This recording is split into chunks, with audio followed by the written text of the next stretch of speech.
నెల్లూరు నగరంలోని స్థానిక ఇందిరాభవన్ నందు నెల్లూరు జిల్లా కాంగ్రెస్ పార్టీ అధ్యక్షులు నారపరెడ్డి కిరణ్ కుమార్ రెడ్డి ఆధ్వర్యంలో జరిగిన విలేకరుల సమావేశంలో నారపరెడ్డి కిరణ్ కుమార్ రెడ్డి మాట్లాడుతూ ఈ నెల 12వ తేదీ ఆంధ్రప్రదేశ్ కాంగ్రెస్ వర్కింగ్ కమిటీ అధ్యక్షురాలు వైఎస్ షర్మిలారెడ్డి నెల్లూరు జిల్లాలో ఉపాధి హామీ పరిరక్షణ యాత్ర పేరుతో ఆంధ్రప్రదేశ్ రాష్ట్రంలో పర్యటిస్తున్న సందర్భంగా 12వ తేదీ నెల్లూరు జిల్లా సర్వేపల్లి నియోజకవర్గం అక్కంపేట గ్రామం నందు ఉదయం 10 గంటలకు మధ్యాహ్నం 4 గంటలకు కావలి నందు కేంద్ర ప్రభుత్వం మహాత్మా గాంధీ ఉపాధి హామీ పథకంను రద్దు చేసి వీబీజీ రాంజీ పేరుతో నూతనంగా పేదలకు అందుబాటులో లేకుండా ప్రవేశపెట్టి ఉపాధి హామీ పథకాన్ని రద్దు చేసి కేంద్ర ప్రభుత్వం దుర్మార్గంగా వ్యవహరిస్తున్నందువల్ల ఈ విషయం ప్రజలకు తెలియజేసేందుకు ఆంధ్ర రాష్ట్రంలో పర్యటిస్తున్నారు.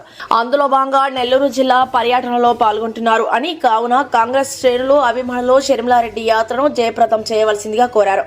ఈ కార్యక్రమంలో డాక్టర్ యశోధరావు, ఉడతా వెంకటరావు, తలారి బాలసుధాకర్, గోపాల్ రెడ్డి, సంజయ్, సుధీర్, ఇర్ఫాన్, మల్లికార్జున రెడ్డి, నెల్లూరు జిల్లాకు చెందిన అన్ని నియోజకవర్గ ఇన్ఛార్జీలు, కాంగ్రెస్ కార్యకర్తలు, నాయకులు, శ్రేణులు అధిక సంఖ్యలో పాల్గొన్నారు. నమస్కారం. ఈరోజు దేశవ్యాప్తంగా కాంగ్రెస్ పార్టీ శ్రీజన్ సంఘటన్ అభియాన్ అనేటటువంటి ఒక కార్యక్రమాన్ని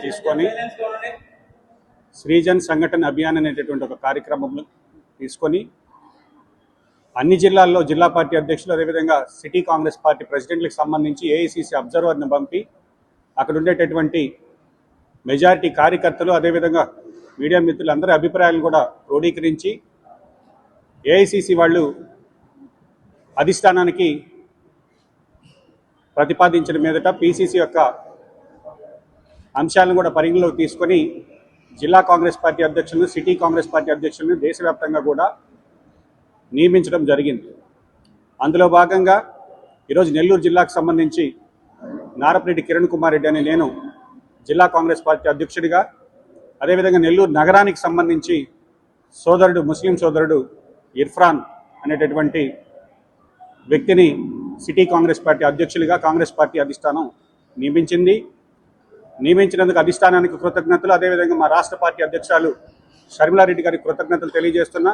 అదేవిధంగా మాకు మద్దతు ఇచ్చి మమ్మల్ని ప్రోత్సహించి ఈరోజు ఈ స్థానంలో కూర్చోబెట్టినటువంటి జిల్లాలోని ప్రతి కాంగ్రెస్ పార్టీ కార్యకర్తకి, నాయకులకి పేరు పేరున చేతులు జోడించి హృదయపూర్వకంగా నమస్కారం తెలియజేస్తున్నాం. ఈరోజు కాంగ్రెస్ పార్టీ కష్టకాలంలో ఉంది. గత 10 సంవత్సరాలు కూడా పెద్దలు దేవకుమార్ రెడ్డి గారు పార్టీని కష్టకాలంలో నడిపించారు. అదేవిధంగా ఆయన స్ఫూర్తితో అందరి సీనియర్ నాయకుల అభిప్రాయాలను పరిగణలోకి తీసుకొని జిల్లాలో ఉండేటటువంటి అన్ని నియోజకవర్గాల కోఆర్డినేటర్లు, మండల పార్టీ ప్రెసిడెంట్స్ అందరినీ కూడా కలుపుకొని త్వరలో జిల్లా కమిటీలన్నీ కూడా ప్రకటించడం జరుగుతుంది. ఈరోజు ముఖ్యంగా ఇక్కడ మనం సమావేశపరచడానికి ఉండేటటువంటి కారణం, రాష్ట్ర కాంగ్రెస్ పార్టీ అధ్యక్షురాలు షర్మిలారెడ్డి గారు అన్ని జిల్లాల పర్యటన ఉపాధి హామీ పరిరక్షణ యాత్ర అనేటటువంటి పేరుతో ఈరోజు అన్ని జిల్లాల్లోని రూరల్ నియోజకవర్గాలు ఎక్కడైతే ఉపాధి హామీ పథకం జరుగుతుందో అటువంటి నియోజకవర్గాలు, అటువంటి గ్రామాల్లో ప్రతి జిల్లాలో 2 నియోజకవర్గాల్లో పర్యటిస్తుంది.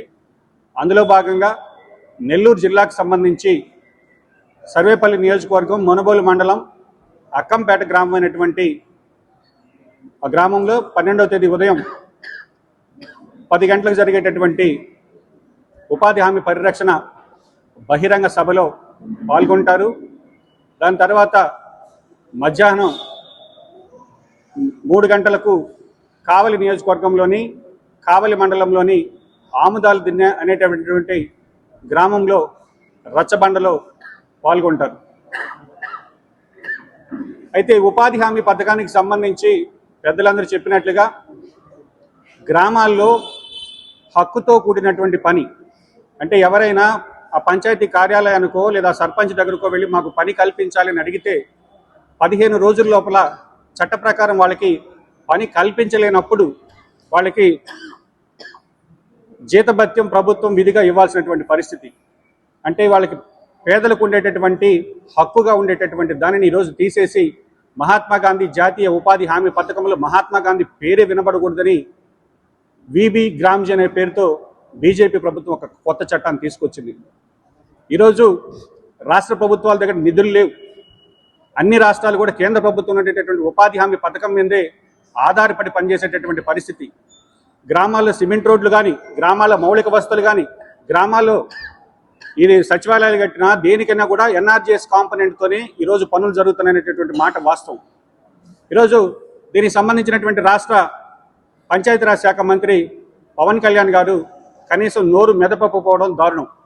ఎందుకంటే కొత్తగా గవర్నమెంట్ వచ్చినప్పుడు గ్రామాల్లో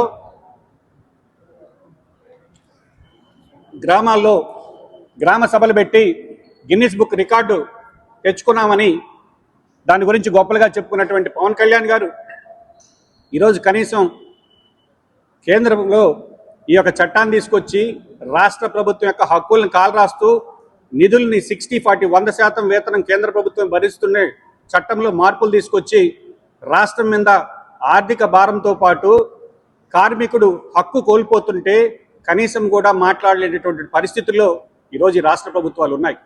ఈరోజు బీజేపీ అంటేనే బాబు, జగన్, పవన్ అని మరొకసారి ఈ యొక్క ఉపాధి హామీ చట్టంలో మనకి కనిపిస్తుంది. కనీసం వైఎస్ఆర్ కాంగ్రెస్ పార్టీకి సంబంధించినటువంటి పార్లమెంట్ సభ్యులు పార్లమెంట్లో కూడా ఇది అన్యాయం, ఉపాధి హామీ చట్టాన్ని దీన్ని మార్చడం కానీ ఈ యొక్క కార్మికుల హక్కులను కాలరాయడం తప్పు అని ఒక్క మాట కూడా మాట్లాడలేని పరిస్థితిని ఈరోజు రాష్ట్ర ప్రజలు గమనిస్తున్నారు. ఈరోజు కాంగ్రెస్ పార్టీ రాహుల్ గాంధీ గారు అయితేనేమి, ప్రియాంక గాంధీ గారు అయితేనేమి, వీళ్ళు ఈరోజు ఈ దేశంలో రాజ్యాంగాన్ని కాపాడడం కోసం కావచ్చు, పేద ప్రజల యొక్క హక్కుల కోసం కావచ్చు కొట్లాడేటటువంటి పార్టీ కాంగ్రెస్ పార్టీ. అదేవిధంగా ఈ రాష్ట్రంలో ప్రతిపక్ష స్థానంలో షర్మిలమ్మ గారు మాత్రమే అన్ని అంశాలపైన ఈరోజు పోరాటం చేస్తుందనేటటువంటి విషయం ప్రజలకు స్పష్టంగా అర్థమవుతుంది. ఎందుకంటే బీజేపీని ఎదిరించే దమ్ము, ధైర్యం ఉండేటటువంటి ఏకైక పార్టీ కాంగ్రెస్ పార్టీ. ఈరోజు బీజేపీ తీసుకునే నిర్ణయాల్ని ఖండించగలిగేటటువంటి ధైర్యం ఉండేటటువంటి పార్టీ కాంగ్రెస్ పార్టీ, మా నాయకుడు షర్మిలారెడ్డి గారు. కాబట్టి రాష్ట్ర ప్రజలందరినీ గమనించమని కోరుతున్నా, ఉపాధి హామీ అనేది కరోనా లాంటి సమయంలో కూడా లాక్డౌన్ నరేంద్ర మోడీ గారిని చూసాం. గంటలు కొట్టి దీపాలు పెట్టి చేతులు ఎత్తేస్తే కొన్ని కోట్ల మంది దేశంలో చనిపోతే అటువంటి పరిస్థితుల్లో కూడా వలస కార్మికులు తిరిగి వాళ్ళ గ్రామాలకు వెళ్తే ఆ గ్రామాల్లో వాళ్ళకి అన్నం పెట్టినటువంటి ఈ ఉపాధి హామీ పథకాన్ని నిర్వీర్యం చేయాలనేటటువంటి ఆలోచన రావడమే దుర్మార్గమని దాన్ని కాంగ్రెస్ పార్టీ తీవ్రంగా ఖండిస్తుంది. కాబట్టి కాంగ్రెస్ పార్టీ స్పష్టంగా 4 డిమాండ్లతో దీని మీద పోరాటం చేస్తుంది. ఉపాధి అనేది చట్ట ప్రకారంగా ఉపాధి హామీ చట్టాన్ని కొనసాగించాలి. మహాత్మా గాంధీ జాతీయ ఉపాధి గ్రామీణ పథకాన్ని ఖచ్చితంగా అదే పేరుతో కొనసాగించాలి. కనీస వేతనం 400 రూపాయలకు పెంచాలి. వాళ్ళకి విధిగా హక్కుగా ఉండేటటువంటి ఆ హక్కుల్ని కాలరాయకుండా ఆ హక్కుల్ని కొనసాగించాలని కాంగ్రెస్ పార్టీ డిమాండ్ చేస్తుంది. కాబట్టి ఈ జిల్లాలో ఉండేటటువంటి కాంగ్రెస్ పార్టీ శ్రేణులందరినీ కూడా ఈరోజు అక్కంపేట గ్రామానికి ఆహ్వానిస్తున్నాం. అక్కడ రాజశేఖర రెడ్డి గారి విగ్రహాన్ని షర్మిలారెడ్డి గారు ప్రారంభించి తదనంతరం అక్కడ జరిగేటటువంటి బహిరంగ సభలో పాల్గొంటారు. జిల్లాలో ఉండేటటువంటి రాజశేఖర రెడ్డి గారి అభిమానుల్ని, కాంగ్రెస్ పార్టీ అభిమానుల్ని తిరిగి కాంగ్రెస్ పార్టీ వైపు చూడమంటున్నా. ఈ ప్రాంతీయ పార్టీలని రెండింటిని కూడా చూశారు. ఈరోజు రాష్ట్రాన్ని విడదీసిన పార్టీగా కాంగ్రెస్ పార్టీకి ముద్ర వేసినప్పటికీ ఈ యొక్క భాషా ప్రయుక్త రాష్ట్రాలు, తెలుగు మాట్లాడే రాష్ట్రాలని ఒకటిగా ఉండాలని ఆలోచన చేసినటువంటి పార్టీ కాంగ్రెస్ పార్టీ.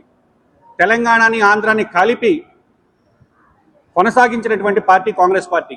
మీకు అందరికీ తెలిసే ఉంటుంది, సీనియర్లకి జయాంధ్ర ఉద్యమం ఉవ్వెత్తులు లెగిసినప్పుడు కూడా ఎన్నో సమస్యలు ఎదురైనప్పటికీ కూడా కాంగ్రెస్ పార్టీ రాష్ట్రాన్ని కలిపి ఉంచడానికి కోసం ప్రయత్నం చేసింది. విధి లేని పక్షంలో రాజశేఖర రెడ్డి లాంటి మహానుభావులు చనిపోయిన తర్వాత ఈ రాష్ట్రాన్ని విడదీసేయాల్సి వచ్చినప్పుడు కూడా విభజన చట్టంలో ఈ రాష్ట్ర భవిష్యత్తుకు కావాల్సినటువంటి అన్ని అంశాలను పొందుపరిచే చట్టం చేస్తే ఆ చట్టంలో ఉండేటటువంటి వాటిని కూడా ఈ యొక్క 2 ప్రభుత్వాలు, చంద్రబాబు గారి ప్రభుత్వం అయితే, జగన్మోహన్ రెడ్డి ప్రభుత్వం అయితే, చట్టం నుండి హామీలను కూడా వీళ్ళు నెరవేర్చుకోలేకపోయారు.